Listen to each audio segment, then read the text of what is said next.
Uh, what we're speaking about are the aspects that have to do with the Mashiach, and this is a series of lectures which have to do with everything you want to know about the concept of Mashiach, really. And we went into a basic review last week. Now, the concept of Mashiach is a vast concept, and it has many aspects to it. We have laid down some very fundamental principles, and I just want to say again what that principle is. Essentially, what we said was that the Mashiach, in essence, is not a man. He is not a man, but fundamentally, the Mashiach is a process. It is an objective, and at the end of time, the man who assists in finishing that process is called the Mashiach. But he's only really the final agent for a process that started long time ago. Most people therefore think that the Mashiach is a person who will arise. The Mashiach ben David is a person who will arise and become the Melech of Klal Yisrael, the king of the Jews at the end of time. And this is true. He is a person called Mashiach because the word Mashiach means anointed. And just like the Kohen Gadol was anointed with oil, the high priest, and the Melech, the king of Israel, was anointed with oil, so will the ultimate Mashiach, so he's called a Mashiach. But fundamentally, the essence of Mashiach is a process, and we discussed at length that process, and just quickly to mention, the process is nothing more than seeing to it that the world becomes complete. That's essentially what it's about.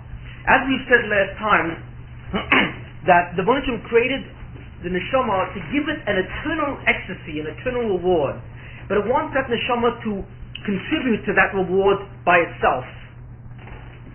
So what the Baruch Hashem did, he said, I'm going to test the neshama, or give it two options, two different choices, and let the neshama decide which way it wants to go. But before I can give the neshama an option, I have to give the neshama an option to myself. Why? Because God is Olam Haba. Olam Haba, which is the future world, is nothing more than the perfect awareness of the power or the presence of the Baruch Hashem. And the power or the presence of the Baruch Hashem is called the Shechina. The Shechina is not God. The Shechina, in essence, is the presence of God as we relate to it. Very important to realize that. So what the Baruch Hashem wants us in Olam Haba, in a future time, is for the neshama to be able to access or be totally aware of that presence. The awareness of that presence is the highest form of simcha and ecstasy which is possible.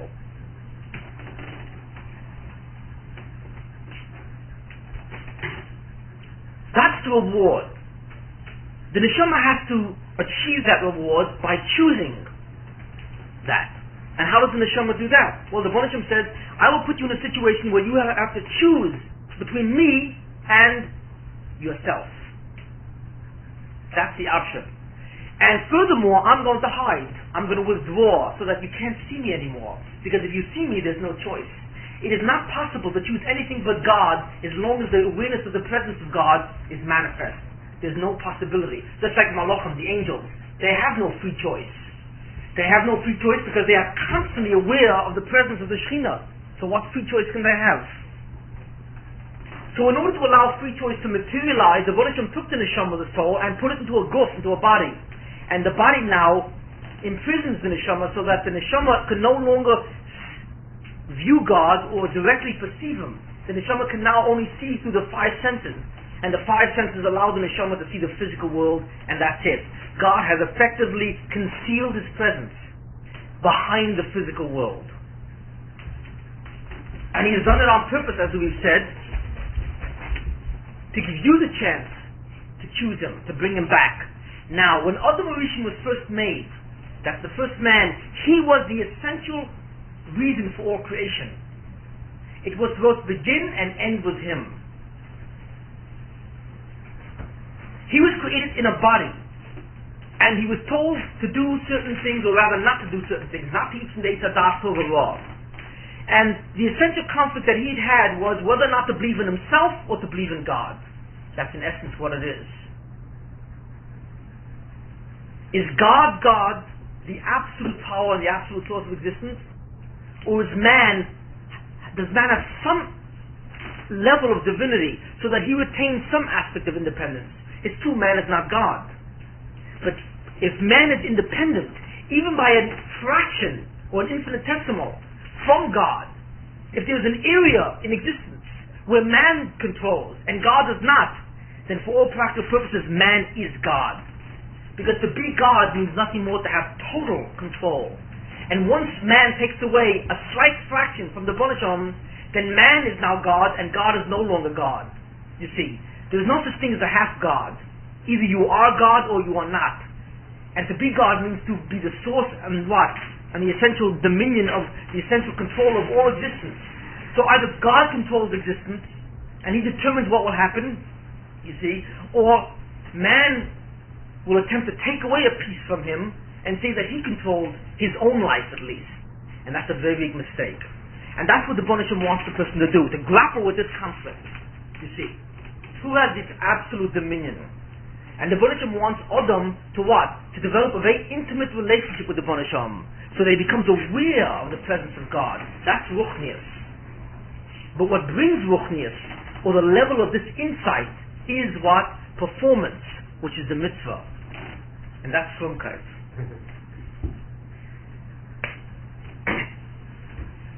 Now, what we know is that when the Ribono Shel Olam took Adam's neshama and put it into a body, the intention of the Ribono Shel Olam was never to separate man from his body. And that's something we find strange, because all of us will eventually be separated from our bodies in death. But that was not the original intention. When the Ribono Shel Olam created the neshama, he created the body and put the two together. And he said, you two will never separate to the end of time. Your existence is as a single entity with neshama and body together, never separating. Now in that particular situation, Adam was of course a whole different type of being than we are now, because Adam didn't know what it is to die, because the way he existed was such that his neshama and body were really like one thing, except that the body was a barrier to the neshama, so that the neshama could not perceive the presence of the Shekhinah. So Adam said to Ribono Shel Olam, well, if my body is a barrier, how am I going to ever get out of it? How can I go to Olam Haba if I'm in my body and I'm supposed to remain in my body to the end of time? And the Ribono Shel Olam said, because if you do a mitzvah, you will bring down a kedusha into your neshama that I have originally taken away. When I first created your neshama, I took away an enormous amount of its kedusha, and then I put down this half neshama into the guf. And in that form, the neshama is weak. And because it's weak, the body is a barrier to it. But if you listen to what I say, I will restore that kedusha, and that new holiness that will come into your neshama will give your neshama the power to literally purify the body and transform it physically, so that the body no longer is a barrier to the neshama. In that case, you will literally be able to be aware of my Shekhinah while you're in your body, and you will transform your body so that it no longer is a barrier, and you will transform the physical world so that the Shekhinah will shine right through it. Which means that the physical universe itself will become Olam Haba. It's not that you've got to go to some mysterious place in the sky. This is Olam Haba. But this is Olam Haba only after we have transformed it, so that the physical substance is no longer a barrier to the spiritual awareness of the Shekhinah. And that's what it was. Now when Adam was first created, his body was transparent to the Shekhinah. That means that he was able to feel a certain level of the presence of the Shekhinah, but not totally. And the Ribono Shel Olam says, I want you to purify yourself totally so that you can feel the Shekhinah completely. If he had done the mitzvah, he would have transformed his body in all physical reality, and he would have known the presence of God. He failed to do that. So when he failed to do that, what he did was, he brought his body and the physical world down. Rather than going up, he went down. So that his body was created in a state of translucent, you see, where, like glass, translucent glass will allow light to go through, even though you can't see through it. And he was supposed to make his body into what's called transparent. Instead, he went down and he made his body opaque. That means that when he did the chait, he defied God and he said, I have a piece of the world which is not in your domain. As soon as he did that, he transformed the physical body in the other direction, so that a tumor, an impure force, entered his body and into all of reality. And by doing that, he damaged the world. When he was created, Adam Rishon was said to be in a state of chesaron, or incompletion. You see, inadequacy. He was supposed to take the world and bring it to a level of what's called shlemus, perfection. What is perfection? Perfection is the removal of the physical barrier to the presence of the Shekhinah. That's perfection. As long as that barrier remains and the Shekhinah is hidden, then the world is in a state of chesaron. The heft of the Shekhinah is a state of chesaron. The Gilui, or the revelation of the Shekhinah, is what? Is a state of shleimus, or perfection. And the difference between the heft of the Shekhinah and the Gil of the Shekhinah, the concealment or the revelation of the Shekhinah, lies in the physical body. That's what's separating us from God. It's the nature of the coarseness of physical reality itself, which Adam Rishon was supposed to transform. He failed. And what he did was, he brought the world into a damaged state called kilkul, you see, which further hid the Shekhinah. So that what you have now is called Golus HaShekhinah, the exile of the Shekhinah. What does it mean that the Shekhinah is in a state of exile? What does that mean? What it means is that the Shekhinah is not even in a place where it's incomplete. The Shekhinah has been taken and literally forced to go, or forced to hide in a place which is totally contrary to what it really is. And where is that? It hides now in the Tumah itself. Now, I've gone over this before and some of the ramifications of that, and I will not do that now. But in essence, what happens is when Adam Rishon did the sin, then the force of Tumah entered the body and entered the physical world and made it opaque to the Shekhinah. And then the force of Tumah surrounded the Shekhinah, so to speak, and captured its power. Which means that the Shekhinah is literally in exile. It's in prison. Before, the Shekhinah was only hidden. Before the sin of Adam, before he sinned, when Adam was first made, it was only hidden. And it was Adam's job to reveal it. But the sin forced the Shekhinah to be imprisoned into an environment of Tumah. Now, he did this damage, we have to undo the damage, and that's the story of all of mankind. After Adam did the sin, his neshama was divided and fragmented. So from Adam now comes all mankind. And what he failed to do, we have to do. Which means that we have to now undo the damage that he did. But we've got to get to here, to the highest level called shleimus. But how do we get there? We are 2 levels down. You see, when Adam was first made, he was 1 level down. We are 2 levels down. So first we have to remove the damage. Take the Shekhinah out of its tumah. And then we have to what? Reveal the Shekhinah in the physical world itself. These 2 processes are called tikkunim. A tikkun is a correction or corrective process. The tikkun of removing, you see, the chesaron. The tikkun of Adam Rishon before he sinned was to remove the chesaron or the concealment of the Shekhinah. Not the imprisonment of the Shekhinah, simply its concealment. That has a name. That process is called Mashiach. That is what the Mashiach is. That's why the word Mashiach has the same numerical value as the Nachash. Because it was the Nachash which was a seductive agent to Chava. You see.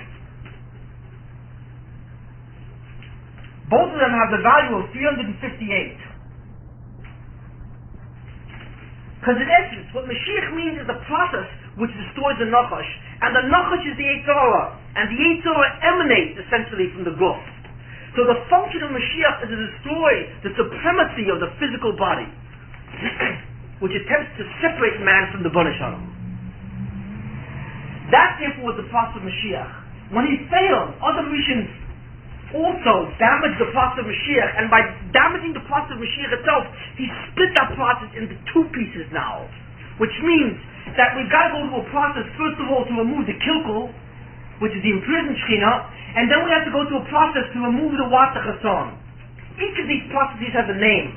As we've said, the process which removes simply the concealment of the Shekhinah, which is the process that Adam had before he sinned, is called the Mashiach Ben David. Now why it's called Ben David we'll see in a minute. That's what that process is called. the process where we have to undo the damage of that sin and undo the damage of our own sins. What we do to the world is called Moshiach ben Yosef.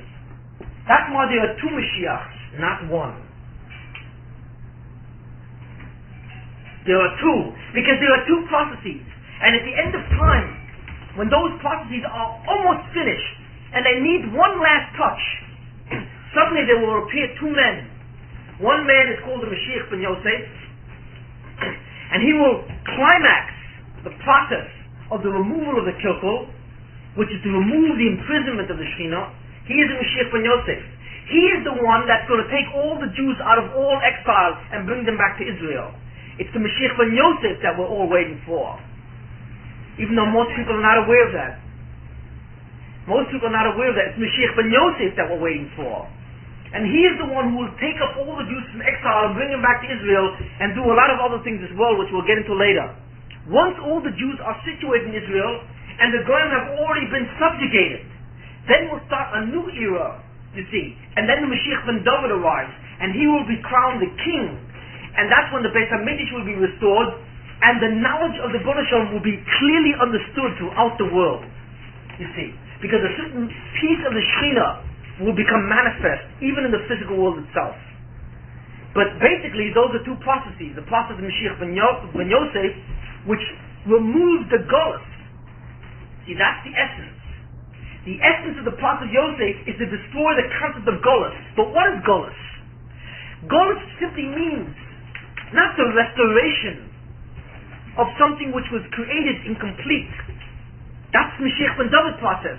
The Mashiach ben Yosef process is, in essence, is to free that which has been imprisoned. Two different concepts. Something which exists and which is imprisoned, to free it, is to bring a geula or redemption to the state of golus or exile. Exile means when you are living someplace where you don't belong, which is contrary to your nature. That's the essence of golus or exile. To redeem or free that being, whether it's the Shekhinah, whether it's the Jews, whoever it is. You see, whoever lives where they don't belong and is in a state of pain or agony as a result is said to be in a state of golus. The undoing of that is geula. But even if you free a prisoner, it doesn't make him stronger. You see, it just makes him free. To make them stronger is another process. And that process is called Mashiach ben David. So to free the Jews from their golus, from their exile, from the diaspora, and bring them all back onto a state of Kedusha is the job of Yosef, the Mashiach ben Yosef. But then from that point to take the Jews and build them into a nation where they reflect complete Kedusha is the job of David. We should have a clear understanding of what those processes are. And when those processes are climaxed, at the end of time, they will be climaxed in the form of two men who will have that job specifically. Fundamentally, you see this point. The process of what? Of the removal of Chesron, you see, so that one has Kedusha, and the process of removing of Kilkel. And if you remember last time we said that means, that word is called Tahara. Tahara means the removal of Kilkel. It simply means purification. Tahara means freedom. Freedom from Tumah. That's all it is. When it's cleansing, when it says Vatah Libenu, it's referring to the removing of Tumah Kilkel. It doesn't mean that you're going to grow in what? In Ruchnius? It simply means you're going to get rid of the Tumah. That's what Tahara means. But once you're free of the Tumah and then you want to grow in Ruchnius, that's called Kedusha. You see. To be matar yourself is to cleanse yourself from Tumah. To be makadish yourself is to elevate your neshama to the highest level so that you become fully aware of what? Of the presence of the Shekhinah. But according to that, we see a very interesting thing, that every Jew is a piece of Yosef and a piece of David. And that's true. Just like Adam Rishon was the first example of the Mashiach ben Yosef and the Mashiach ben David, so we all are. So that in every Jew, these two processes, or tikkunim, are the fundamental processes of his life. Every Jew who was ever born from the time of Adam Rishon till the end of time has two jobs to do, and no more, and no less. When Adam Rishon was first created, he had one job to do. He failed. So that after him, we all have two jobs to do. We all have to raise our level of spirituality, and if we sin, we have to remove the damage or tumor which is caused as a result. Those are the two tikkunim. Every Jew is involved in those tikkunim. And whether you realize it or not, every event in your life is designed to do one of these two things. There's nothing in your life which occurs which is outside of these two purposes. Because once you finish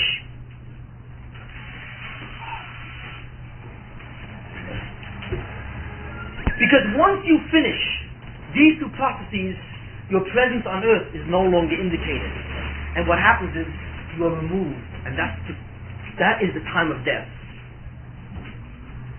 Everything in life is designed to allow you to what? To mekadeh yourself. And how is that done? You mekadeh yourself when you do mitzvahs. So that your life is constantly what? A presentation of different nisyonos.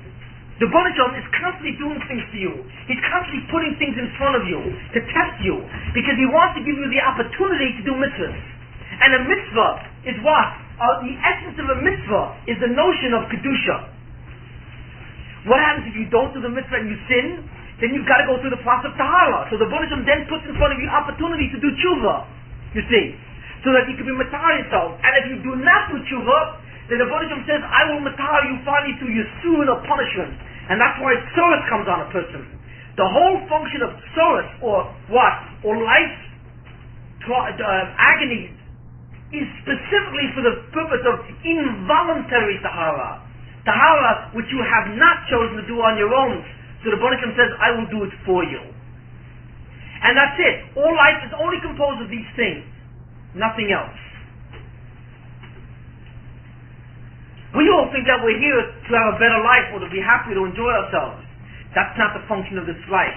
Not that you shouldn't be happy in this life, but that's not the function. Because the function of this life is to prepare ourselves for a state of eternal simcha. Because eternal simcha is not possible in this frame, in this state, condition, in a purely physical condition. Only in the spiritual condition, when we remove the barriers of the guf, and we feel the presence of the Shekhinah, we will be able to experience true happiness. That's why nowhere in the Torah does it really say you're supposed to be happy with your life in the essence of way. You're supposed to be as content as possible and at peace. But you have to see life as the opportunity to constantly grow, because this is your only chance. Once this life is over, it's over. Whatever you've done will be with you for the end of time. And the example I always give to really show people the seriousness of it is the following. Imagine you're living in a studio apartment, and suddenly the Baruch Shalom says you have 1 hour to find another apartment, and if you fail to find it in 1 hour, you will live in that apartment for the rest of time. Can you imagine how you'd feel? You'd rip down the door and quickly try and find a 2 or 3 or 4 bedroom apartment, because you realize that you have 1 hour to change your dwelling, and that's where you're going to live to the end of time, to eternity itself. Well, that's the same thing what the Baruch Shalom says. You have 70 years or 120 years to work to build a palace or a mansion in a time when you can have ultimate happiness. And that's it. Once that time is over, then you no longer have the opportunity, and you cannot then raise yourself an iota or a fraction of an iota once this entire period is over. Once the Mashiach arrives, and after that, it's too late. That's why very great tzaddikim didn't want the Mashiach to come. Although we are all begging for the Mashiach to come, the truth is great tzaddikim don't want him to come. Why? Because once he comes, the show is over. You see. And whatever you have earned, you will be prepared to deal with. You see. And you can no longer do anything about it. You can't grow richer. You can't do anything. That's why in certain ways it's a frightening thing. Even though the coming of the Mashiach is a very great thing, but it's also a frightening thing. Because right now you have the power to determine to what? You have the power to create eternity. But that power will be confiscated from you. You see, as soon as the Mashiach arrives, or shortly thereafter. And that's a tremendous loss. Now what I'd like to discuss now is, to some extent, these two tikkunim, or these prophecies throughout history. I'd like to look at the history of Klal Yisrael, or the history of the Jews, and see at different points in time when the possibility of reaching the climax of these two tikkunim became evident. You see, there were certain periods in Jewish history when the possibility of the coming of the Mashiach was more critical than other times. And I'd like to examine this very briefly. After we finish this examination, then we're going to go into a close analysis of exactly how the Messianic period will occur. Exactly what will happen. What the Mashiach ben Yosef will do, what the Mashiach ben David will do, what will happen before they come, what will happen after they come, when Olam Haba will come, what Olam Haba was like, how the Guf will gradually disappear. All these fascinating topics I would like to discuss in detail, you see. But first, let's get an overview of these messianic prophecies through history. The question here is, if the two tikkunim, which is the process of Tahara and the process of Kedusha, is what is going on, that means that every Jew is involved at any moment in his life, either in some kind of nisoyan, some kind of trial in terms of doing the mitzvah, or in some process of Tahara, by either doing tshuva or by some kind of trouble or whatever the story is. And that's the essence of what it's all about. In that case, we find also the notion of a tzaddik v'ralo and tzaddik v'tovlo. We find tzaddikim, very holy men, great men, who have it good, and very great men, many times, who have a great deal of suffering. So the question is, can we in some way explain the concept of tzaddik v'ralo, or tzaddik who has misfortune? And I can only go into this very briefly because I've already gone into this at length a while back, and I have other shum on that, and they don't want to speak about that. But what it means is like this. In order for this to happen, when Adam Rishon did a sin, you see, and I'll tell you the principle of it, what really was. When the Bonishim said to Adam Rishon, if you do a mitzvah, you will get Olam Haba. You see, you will build Olam Haba yourself. You will create it. You will transform the physical reality which prevents you from seeing the Shekhinah. You will be the one that will reveal the Shekhinah, not me, you. According to that concept, which is called din, or justice, when Adam sinned, the Bonishim then began to look down on the world and said, wait a minute, Adam just sinned. So the Satan accused Adam in front of the Beit Shemal, in front of the high court, the spiritual court of law, and said, Adam just sinned. So what do we do now? So the truth is, the Satan said to Bonishim, who's the accusing angel, and he said, we have to destroy the world. And that's true. Why? Because if I say to you, look, if you do a certain type of thing, I will give you a reward. What happens if you don't do it? You don't get any reward. Nothing. Adam Rishon was created in this situation to get a certain type of reward. He didn't do the job, so the whole thing should have been confiscated. The truth of the matter is, Adam and the entire world should have been instantly annihilated. Very simple, you see, because that was the bargain. Very basic. Strict justice demands, strict din demands, that when Adam failed, the world be annihilated. But the Bonishim did not want to annihilate the world because the Bonishim wants Adam Rishon eventually to go to Olam Haba, decided to deviate from that pattern. The deviation from the strict rule of justice is called rachamim, or mercy. That's what it is. But you can't just be marachim. If the Bonishim built the world on justice, right? If the Bonishim says, if you do the mitzvah, you will get Olam Haba, and if you don't do the mitzvah, you will not get Olam Haba, then the Bonishim cannot then turn around and suddenly change the situation. You see, in order to allow mercy or Rahmanas to intervene in this affair, what the Bonishim had to do was certain things, and it is deeply mysterious what he had to do.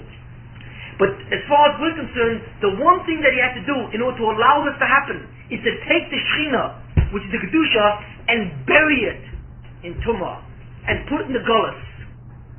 When that Shekhinah, when the presence or the power of God descended to a place where it was imprisoned, it allowed mercy to function.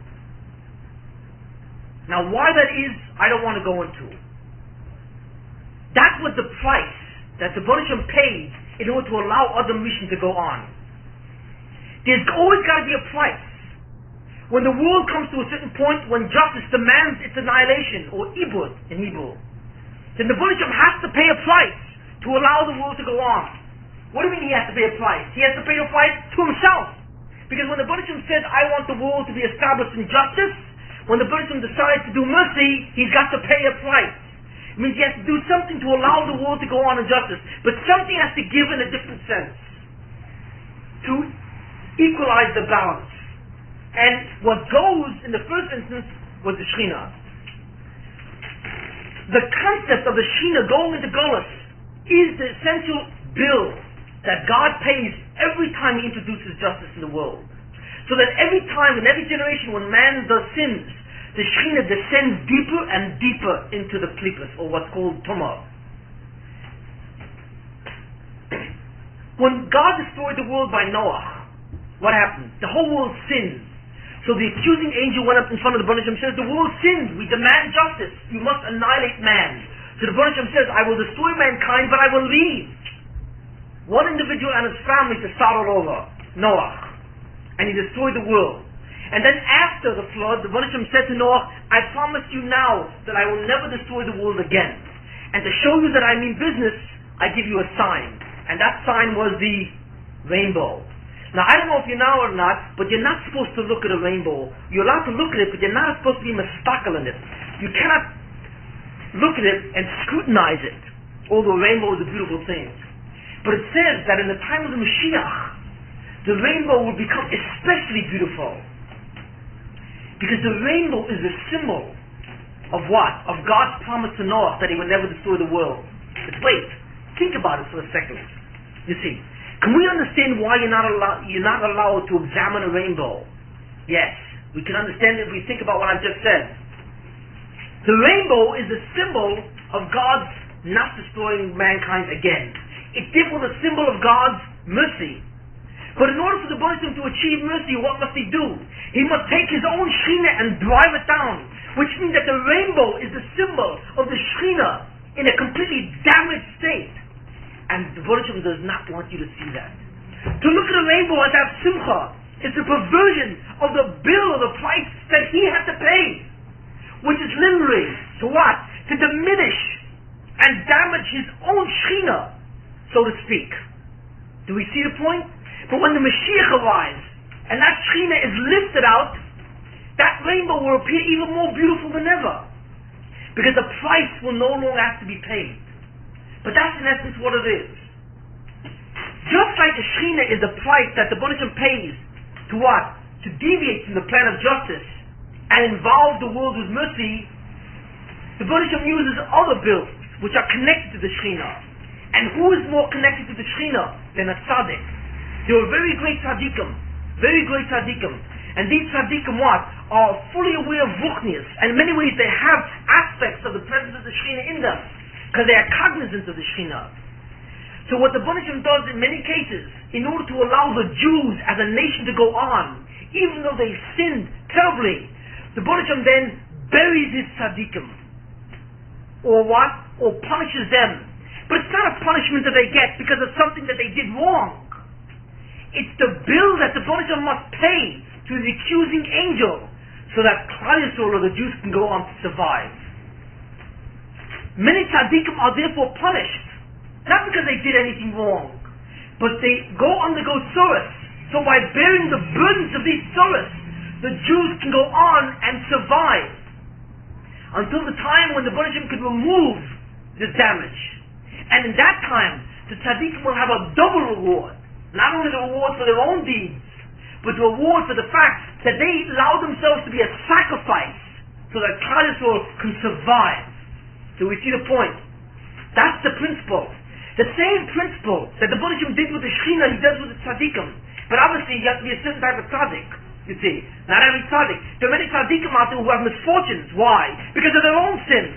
Even though the tzaddikim, that doesn't mean they didn't do sins. And because they did sins, they also are subject to a certain tahara. But there's a certain class of tzaddikim, the top class of tzaddikim, who should not be punished at all. But they are punished. Or rather, they have to what? They have to bear the brunt of enormous difficulty so that the Jews can survive. And at the end, when that price no longer has to be paid, Those tzaddikim get the reward not only for their own deeds, but they get the reward because they saved all of Jewry, and they saved all of existence itself. And this is essentially what it's about.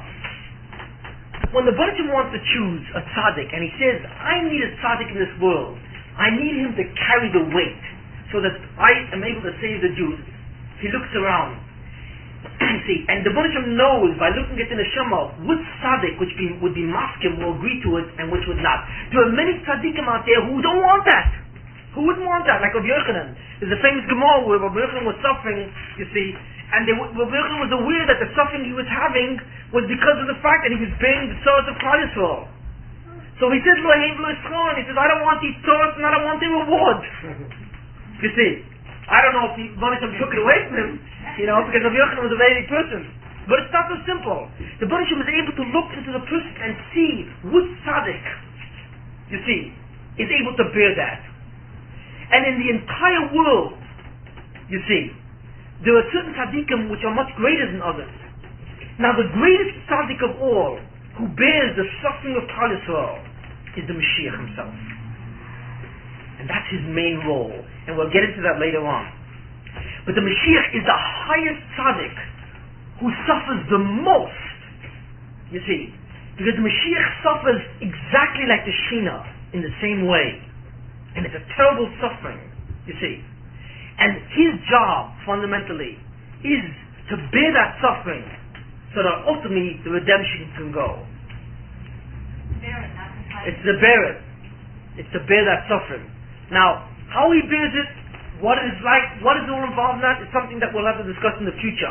That's why if you look at the Gemara many times, when it refers to Mashiach, it always talks about a sick man, or Oni Rechav al Achamor, you see. Because in essence, the Mashiach is a reflection. He's a mirror image of the Jews. And that's something that most people are not aware of. If the Jews are tzaddikim, and the Jews are very ehrlich and sincere, and they do mitzvahs properly, then the Mashiach looks like the tzaddik that he is. And he comes from the Shemayim, from the heavens. But if the Jews are sinful, with the men's chatoim, especially the chet of Lashon Hara, then the Mashiach looks like the Jews. You see. The Mashiach looks on the outside what the Jews look like on the inside, but they can't tell, you see. Because no matter how beautiful a person makes himself up to be, his neshama can be completely damaged in the inside. Except that the person is not aware of it. But if the person would look at the Mashiach, he would instantly see his damage. Because the Mashiach looks like the interior of all Klal Yisrael. That's why the Gemara many times refers to Mashiach as Oni Rechav al Achamor, like it says in Zechariah. The Mashiach is a poor man who's riding a donkey. And it's a metaphor, it's a mashal. It refers to the fact that the Mashiach is damaged because he represents the madrego, the level of Klal Yisrael, of the Jews. And the Gemara says there are many stories, for example, when Rabbi Yoshua said to Eliyahu, when will the Mashiach come? Rabbi Yoshua ben Levi said, when will Mashiach come? And Eliyahu says, what are you asking me? Go ask the Mashiach himself. He's sitting right over there by the gates of Rome. So Rabbi Yoshua Levi went over to him and he saw him, and what he saw was a man sitting. I saw a man, and the man was binding his arms or his body with bandages. And then he took off the bandages and he put on new bandages, and he was constantly putting on bandages, taking them off and putting them on. You see, but he was like very damaged and so on. And he said to him, when is the Mashiach coming? And the Mashiach said, I'm coming today. So he came back, and after the day, he didn't come. So he went to Rabbi Shua ben Levi, went over to Eliyahu, and said, the Mashiach didn't tell me the truth. He said he was coming yesterday. So Eliyahu says, no, he didn't say Hayoim, he said he'd come today. Hayoim in Bekulah Tishmo. I can even come today if you will listen to what? To the Rebbeinu Hashem's voice. But when Yoshua ben Levi looked at Mashiach, he saw a sickly person, you see. And why was he binding himself with bandages and taking them off and putting on new ones? Because it shows something about the sickness of the Mashiach. And we'll get into that later on. That what it is that the Mashiach has certain incredible sorrows or damages which he cannot remove. And every time he tries to remove it, suddenly a new pack come on him. And a new pack of sorrows come on him. So it's like a person who has a wound and takes up the bandage, and then he has to put another one on. And then another one on, and another one on. Constantly. So there's a constant torture, you see, because he cannot get out of the bounds that he's in. But why does the Mashiach look like that? Because we look like that. And He is a reflection of us. And we will go into that principle later on. But that principle, in essence, is exactly the concept of the Golus of the Shekhinah. And that's the bill that the Bonishim has to pay to what? To introduce mercy in a system which is fundamentally built on justice.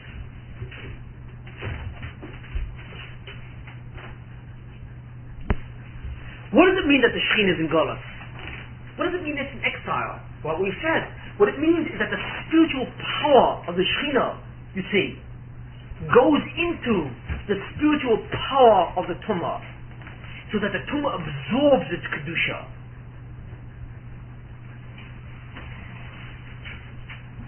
What does that mean, that the spiritual Tumah absorbs Kedusha?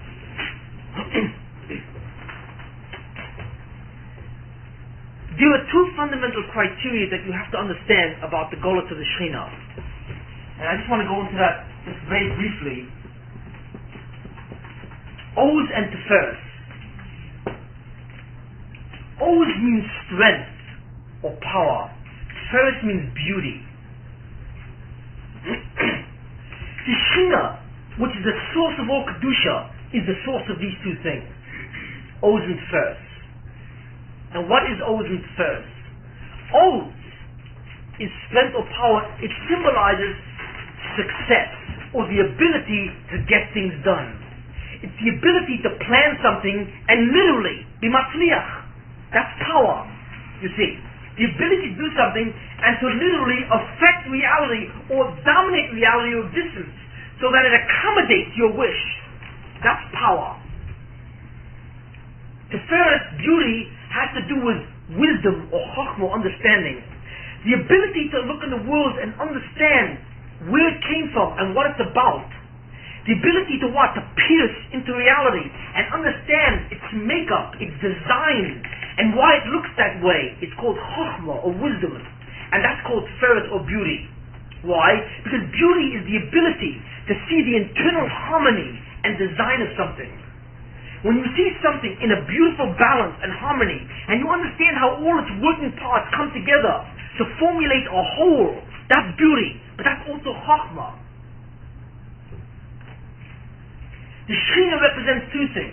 It represents first power, and it represents chokhmah or wisdom. To access the Shekhinah or to feel its presence or connect to it is to feel totally alive.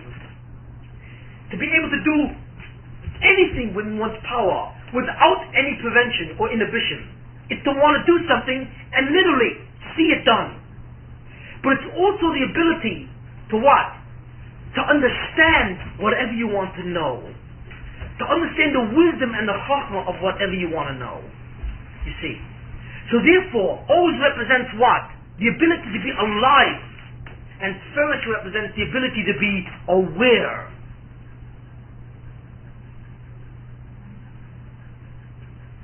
When the Shekhinah is present, in a way, when you connect to it in a spiritual way, you find yourself being very, very matzliach or successful in spiritual endeavors, and also developing a very deep understanding of what the entire world is about. Why God does what He does. How He does what He does. This is all Tiferes. The ability to look into existence and see the hand of God and understand how God moves and why He does what He does is the ultimate wisdom. That's Tiferes.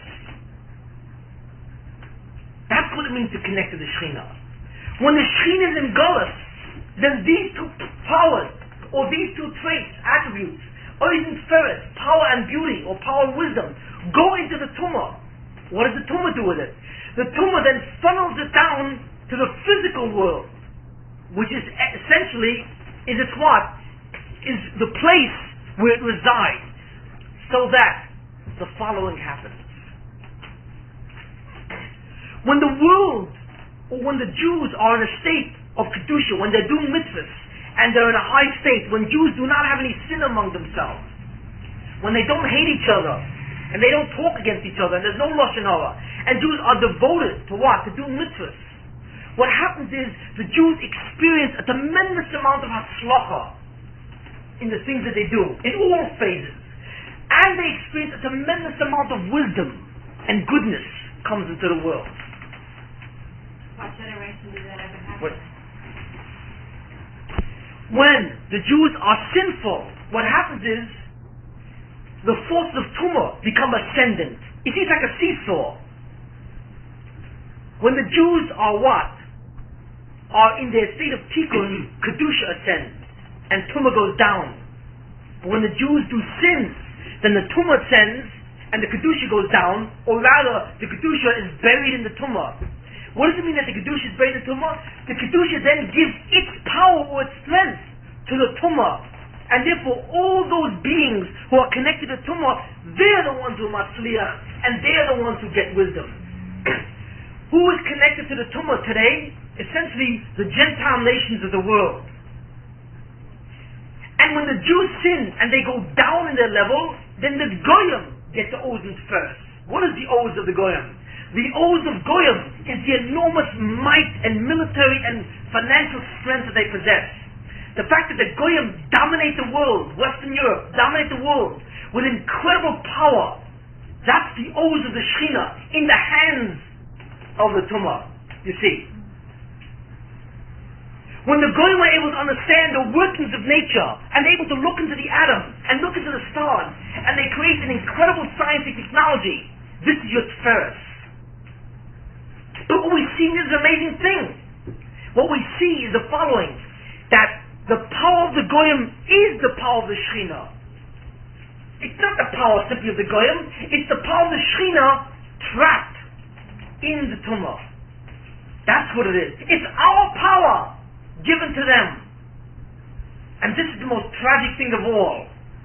When the Jews look up and they see the power of all the goyim, and they see all the terrible things that have happened to them over the last thousands of years, you see, they say, why is it that we're so small? Where did the goyim get all this power?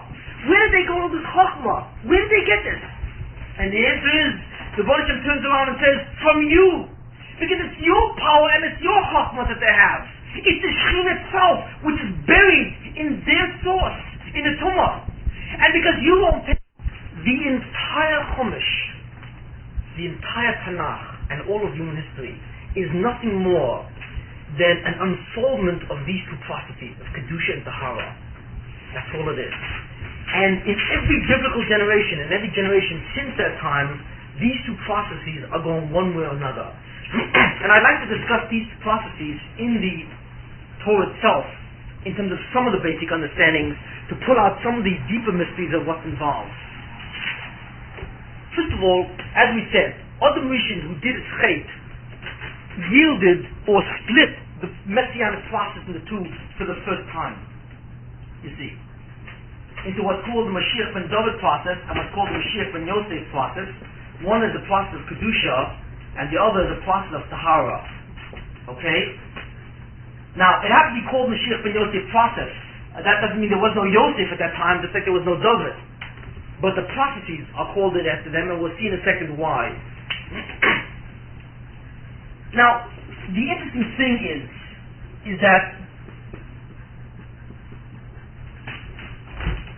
the neshamas of the individuals who can be the Mashiach is an unusual thing. And I'd like to explain that. What would be the nature of the Mashiach himself? And we've covered that a little bit. I just want to briefly say this again. Basically, who can be a Mashiach? What makes a Mashiach? What's so spectacular about what makes this person Mashiach? Well, first of all, Mashiach is an unusual person, which is obvious. But he's unusual in a number of ways. His greatest degree of uniqueness lies in what he understands and what he knows. The Mashiach has the Oz and the first of the Shekhinah locked in him, which means that whatever the Mashiach does succeeds. And the Mashiach understands all things from the beginning to the end of time. The Mashiach can just look at you and in one instant tell you your entire history from the time that you were first created as a neshama to the end of time, and he can tell you all the things that happen and will happen to you just by one glance. You see. Besides that, Mashiach understands the full working of what the Buddhism has done from the beginning to the end of time. This is obviously an extraordinary knowledge, to such an extent that the knowledge of the Mashiach, it says, is greater than the knowledge of Malachim. You see. Specifically, there's a pasuk that it says the Mashiach will be greater than Avram, greater than Moshe Rabbeinu, and greater than the Malachi Ashoret in his understanding when he reaches his full madrega. So obviously, his understanding and his power is enormous. But what makes him to be that way? Well, what does that is the following: is a certain type of neshama which we have said called the Yechida. Now, the Yechida is a neshama. It's a neshama on the highest level of existence. And because that neshama comes from the highest levels of existence, it's aware of that kind of information which exists on that highest level. Now, if you take that neshama called Yechida and you put it on top of your neshama so that you bind the two neshamas, you become a Mashiach. And what happens is suddenly your mind is completely infused with the knowledge of all existence. That Yechida is a neshama, you see, that has the light of the Mashiach in it. That light is a wisdom and an understanding which is spectacular. Why? Because that neshama is connected to the highest of all realms. Now, Adam Rishon was supposed to receive that neshama. Had Adam Rishon done the mitzvah, he would have received that neshama. That neshama would have descended on top of him, and he would have become the Mashiach himself. That's why that neshama is called the Melech HaMashiach. The Melech HaMashiach really refers to that neshama. It's a crown, it's a keser, a crown, which descends on a base neshama, you see, under it, and suddenly it invigorates that base neshama with a full understanding of a Mashiach, and it makes him into a Mashiach with full powers, you see. It's like the crown on a king's head, it's a coronation. But what crowns a physical king is a crown. What crowns the Mashiach is the Yechida.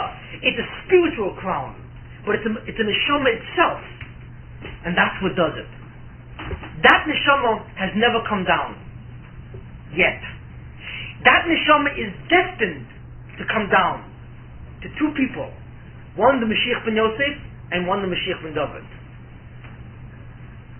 And when that neshama comes down, it splits and goes on both. So both of them suddenly become a Mashiach. The base neshama which is capable of receiving that neshama is called the shoresh. Now, not every neshama can do that. There are only certain types. In every generation there are two people who are born. And those two people have what's called a shoresh neshama, or a foundation neshama. And that neshama is capable of holding that crown. It's a head which the crown fits. But there are only two like that in every generation. And those two people can become the two Mashiachim. The two Messiahs, or what's called the Trei Mashiachim. The two Mashiachs. Okay? Trei Mashiachim. Trei Mashiachim means the two Mashiachs. So in every generation there are two Mashiachs who are born with the Shoresh, which is a base neshama which can hold the Yechida, which is the crown itself. And if that crown comes down on those shoshim, on those two root souls, they become the Mashiach. Obviously, that neshama has never come down. That's why there has never been a Mashiach. But that's what makes him so special. That Yechida. The question here is that is it possible to identify actually a Mashiach or not, in terms of whether or not he's known or not? And the fact of the matter is that it's very difficult to say, but there are some people in throughout history, and I will identify them in the next couple of shurim, who are clearly Mashiach, who are Shoshim. That means that they had a powerful Yechida. They never were Zerchet Yechida because the generation never merited it. One classic example is Rabbi Moshe Chaim Luzzatto, you see, who is a classic person who was Mashiach. He wrote the Mesilas Yesharim. He was not Zocha, and he was excommunicated. He was put in Cherem. So Klal Yisrael put their own Mashiach in Cherem, and essentially what that is. And that's generally what happens. Okay, I think we're going to stop here and continue with the basic progression next time of the biblical aspects of the Mashiach.